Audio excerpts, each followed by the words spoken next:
Hola, soy Viviana Hurtado. I'm Viviana Hurtado, a co-founder of Latinas for Latino Lit, the literacy and education organization that has a terrific summer reading program going on right now that's free. Do go to our website because you as a school, as a library, as a girls or a Boy Scout troop, girls or boys club, or just a family and a student can register for free. So go over to our website, that's Latinas for Latino Lit. But actually what we're here to talk about is our terrific Lunchtime Author Google Hangout with the award-winning author, René Colato Laínez. Hola, René, he joins us from California. Hola, buenas mediodías. Exacto, buenos mediodías, depending Saludos on a where you todos. are in a time zone watching. That's what's so exciting about Google Hangouts is that you can literally log in from wherever you may be on your smartphone, on your tablet, whatever. René is an award-winning author, and we're going to talk in a bit about some of his most recent awards. But he's also an author who has devoted himself to not just writing children's book, but in particular books that focus on multicultural children, Latino children, but they are universal books and they certainly are for anybody to read. René, tell us a little bit more. I wanted to start off with the news, the really great news that you have a book coming out called Vámonos, Let's Go. And you have something behind you that can, that kind of illustrates perfectly what it's about. Cover of my new book, Vámonos, Let's Go. And this is my adaptation of The Wheels on the Bus Go round and round, round and round, but in Espanol. This is a bilingual book. And it is my follow-up for my book, Señor Pancho Had a Rancho, which is Old MacDonald Had a Farm. So I am happy to have this new book. It is right here and it's coming up soon. It will be up soon. It is. In fact, you mentioned to me that it will be available. It will be launching on July the 30th, so in just 20 days at the end of this month, but it's available for pre-order if people go to your website. That website is your name, renecolatolainez.com. renecolatolainez.com. Tell us a little bit about this book because you said that you just got this copy very recently when you were at the American Library Association meeting not that long ago in San Francisco. Yeah, it was actually like 2 weeks ago. Yeah, usually the author get a box with free books, and then you are really excited when you open that box and you see your book for the first time. But this time I went to ALA in San Francisco, and they had my book there. So that's why I have a copy of this book. And Holiday House was so nice that they gave me a copy of my book and also this beautiful poster. So I'm excited to have Vámonos, Let's Go with me, but I'm still waiting for my box of books. We are waiting, all of us, for that box, and all of us are going to be queuing up to pre-order Vámonos, Let's Go. You know, one thing that's kind of cool about children's lit, particularly the age group that you target, is that it's not just the author who is writing, but as big a role is your illustrator who brings to visual life your words. Can you talk to us about your collaboration with Joe Cepeda, who is your illustrator on this book? Yeah, he's the illustrator of Vámonos, Let's Go, and I have the pleasure to work with him also in From North to South, which is our first book together. They are very different. This book is about a little boy whose mother is deported to Mexico because she doesn't have her right papers. And now Jose has to cross the border to visit Mama in Tijuana.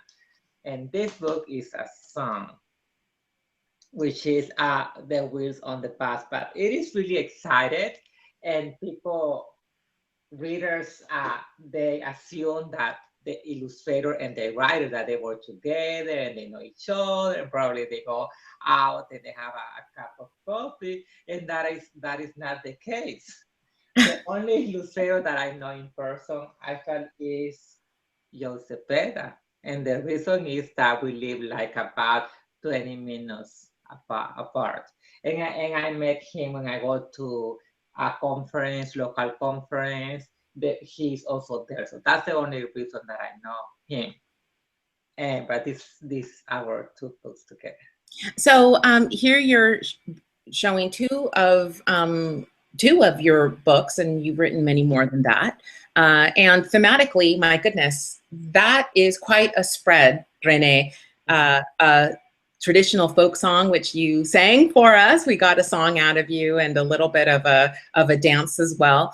And then the story of the little boy Jose, who is going through something that's certainly muy fuerte, and something I think that many children can relate to, which is what happens with a loss of a parent, particularly in this case, when it's deportation, and then this journey to reunite with his mom. Can you talk to us a little bit about your inspiration, just in general? I am an immigrant myself. I came to the US when I was 14 years old, so I have lived the experience. I have been through all the steps of being an immigrant. First, being an illegal immigrant from El Salvador.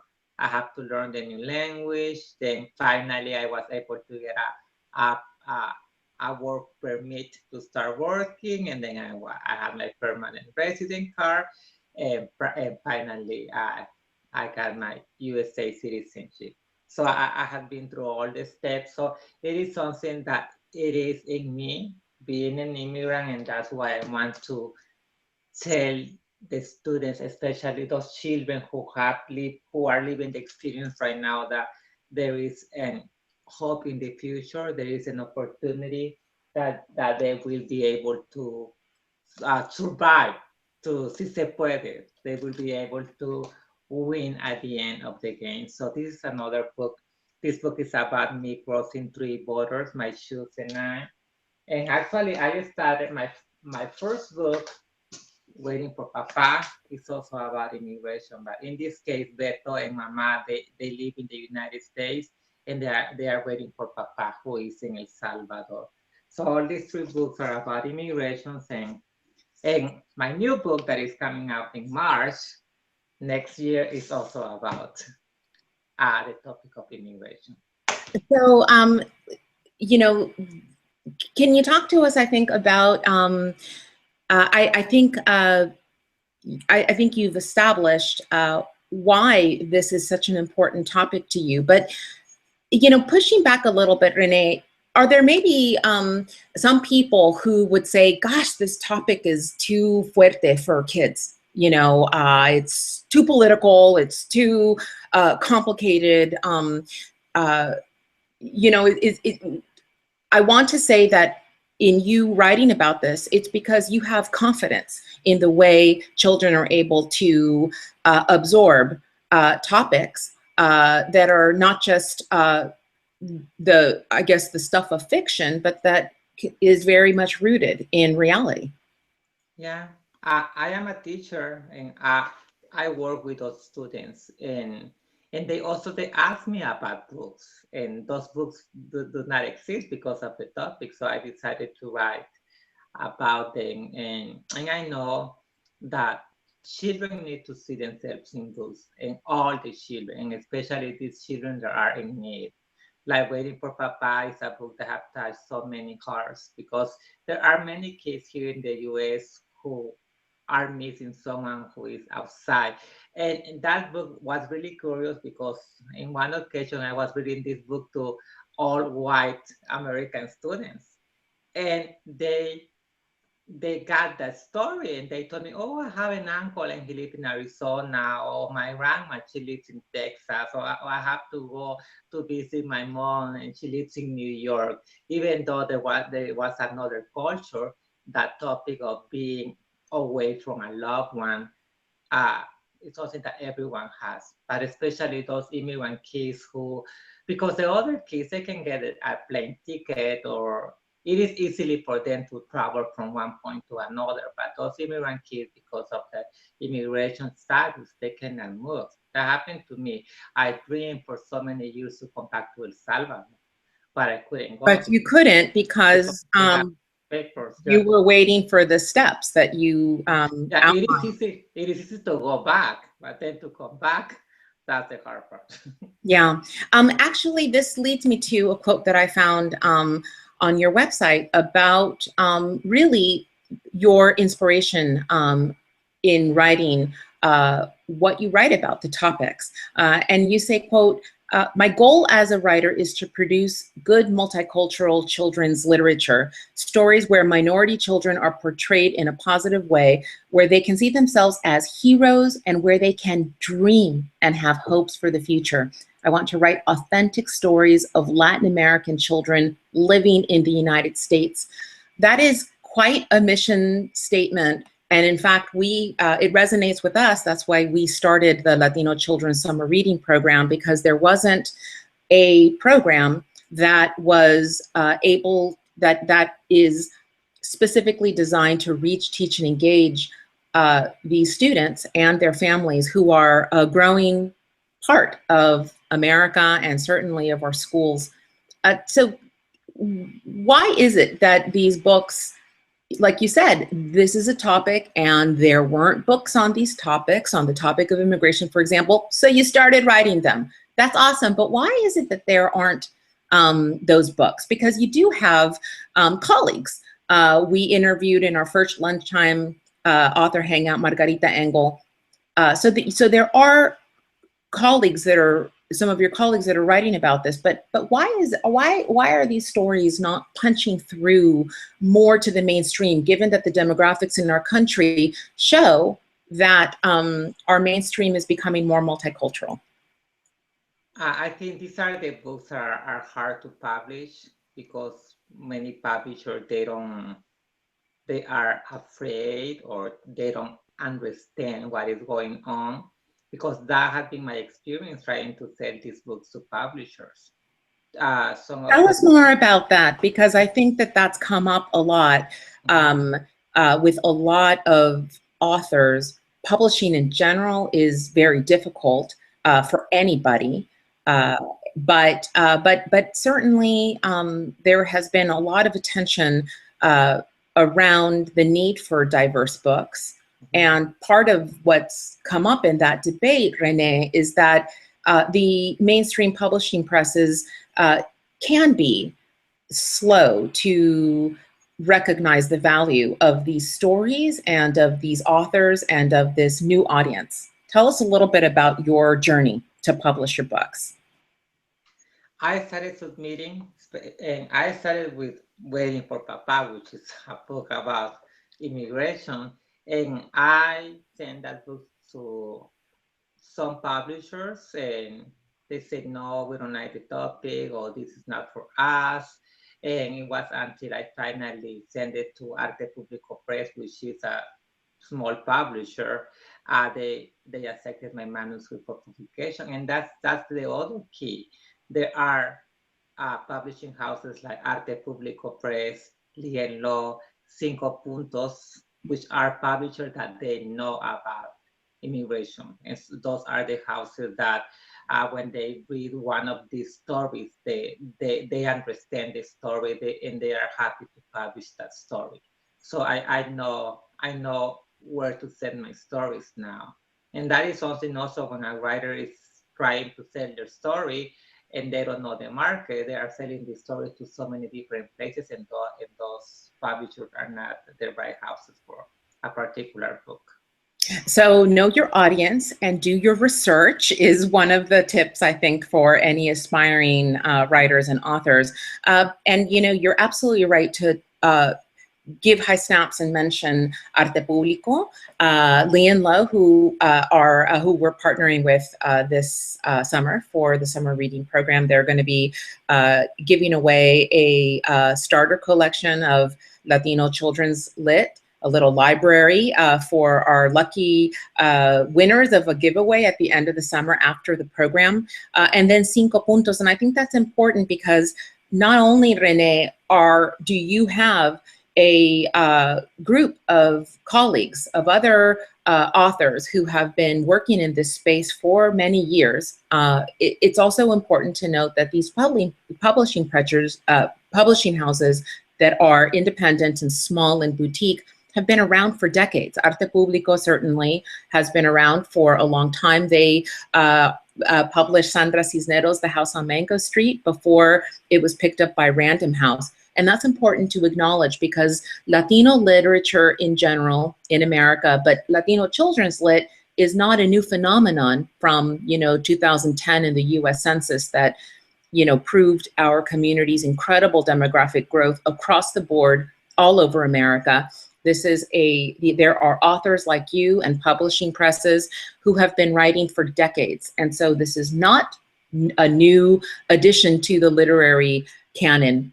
It's been around for a while. And that leads to what I wanted to ask you, which is, do you feel in your years of publishing as an author, of being in the system, of knocking on doors, of knowing your audience and who to send your manuscript to, do you think that with our demographic growth, with the changes that are happening, we have, for example, a U.S. Cabinet Secretary is Secretary Julian Castro. Do you think that the publishing world is kind of catching on and that we may see René Colato Laínez published by not just Arte Públicos of the world, but the Random Houses and the HarperCollins of the world? Yeah, it's changing, and that's good news. It is changing, and I think that in the future there will be more opportunities to publish with other publishers. Yeah, those are good news. So one of the things that we, when I was looking into your background, is some of the awards that you've that you have in on your me wall. In your house. One of them is an International Latino Book Award that was presented by the American Library Association. Schlep there, but the American Library Association. But there's one in particular that stood out, and it is the Premios Actitud. Can you tell us a little bit about Premios Actitud? Because I did not know that this award, which is literally, if you were to do a loose translation into English, Premios Actitud would be a positive attitude or image award. Can you tell us a little bit about that organization and what that award means? Because I didn't know about it, and it was cool to learn about it. Yeah, it's a wonderful award, a wonderful premio, and it is given by La Prensa Gráfica de El Salvador. And this award is for a Salvadorian who are given a positive image of the country in the United States. And I am so happy to get it because that's my goal, to see that there are so many beautiful people everywhere in Latin America and also in my country, El Salvador. And many times what people hear about El Salvador is not a positive image, but a negative. But there are a lot of people who are working to have a wonderful image of El Salvador. Premios Actitud, for me to receive it, I was really an award that people have to vote in order to get it. Sorry about that, René. That was somebody very rude. Barging in on me. I think that's that really resonated with me because in addition to doing L for LL, I'm a reporter and I've covered politics and immigration. And it is really disappointing to me to see not the debate, because the debate has to be had. And it's not a debate only immigration that we're having in America, but if you follow the news, there's Europe is grappling with their own migration issues, but it's the tone that's taken. And just, the last couple of weeks, Donald Trump, who is an entertainer and a businessman, has and is also a candidate for the 2016 Republican ticket for the presidential election, said some very disparaging and controversial comments about immigrants, specifically Mexican immigrants. And I think that what has been lost in a lot of the media coverage is the personal face of those immigrants. And I think that as the daughter of immigrants, you're looking at one face, and as an award-winning author, you're looking at another face. So tell us more about, can you dive a little deeper on this, diving off from Premios Attitude, and I think the way immigrants, not just Salvadoran immigrants, are perceived, and how that, and really the day-to-day reality of what an immigrant can go through. Yeah, and that's my goal, to change that image, for especially in children. Well, because when you are an immigrant just arriving to this country, you feel bad because everything is new, a new language, a new culture. So through my books, I am trying to give those kids a positive image, and we have to change as a whole that image of the immigrant, because that's a stereotype. To see a lot of Mexicans are lazy and they have a big sombrero and they are sleeping under this cactus. That's a stereotype, and also we are all Latinos, and we are a powerful group of people, and we are working hard workers, trying to make the United States a better place to live, and giving our granitos de arena to the society, and to see that we can do it. We can do it together, and we need to unite Salvadorians, Colombianos, Mexicanos, Puerto Ricanos, todos. We need to unite, to be together as a raza, as a group of people, so to change the image and to change everything for the better in this country. As an author and as a teacher, tell us a little bit more, and as an immigrant yourself who went through the journey, tell us about, I think, the impact that this can have on these children, because I don't believe that that is talked enough about, and that can create maybe a sense of isolation. What did you feel as a kid, and what have your students shared with you about that journey? About the journey of immigration, I every year I have like 2 or 3 kids in the classroom who are new to the country. This year I have one little girl from El Salvador and one little boy from Guatemala, brand new, coming to my class in 2nd grade. So I have been with them, and it is something really, really impact with them, like especially with my books. When they see this book playing Loteria, a little girl told me, "Oh, that means is Loteria an important game?" And I told her, "Of course, Loteria is a very important game." And she told me, "Yeah, but because there is a book about it." And I play Loteria with my abuelita, and that was something that impacted me, like for her. Ay, me muero. Looking at that book, that's why the game is important. So no, the game is important even with this book or with not that book. And this one, kids are learning so much from this one because they know about the Tooth Fairy, but they don't know about Ratoncito Perez. And they got it. They say, "Oh, one little girl told, oh, my mom was telling me the truth." Because there is a mouse, and she believed until she saw the books. Well, it's funny you say that, René, because mi mamá leyó el cuento del Ratoncito Pérez that you contributed to our summer reading camp. So René has not only published these beautiful, important, universally themed books and is an award winner, but he graced Latinas for Latino Lit and our summer reading camp with an original story, which is an adaptation of The Tooth Fairy and the Ratoncito Perez. And my mom read it, and she was like a little girl again, because she was like El Ratoncito Perez. She remembered, and she thought, que ternura. I mean, she was just completely touched by that memory almost. I don't think she thought about El Ratoncito Perez in, decades probably. To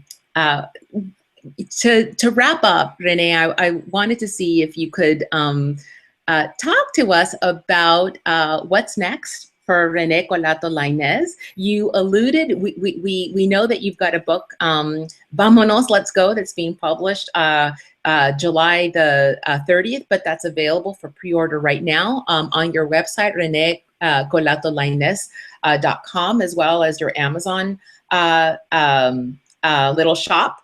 And then you alluded to the fact that you have yet another book. My goodness, who's Mr. Prolific Author? To talk to us a little bit more about what's next. Yeah.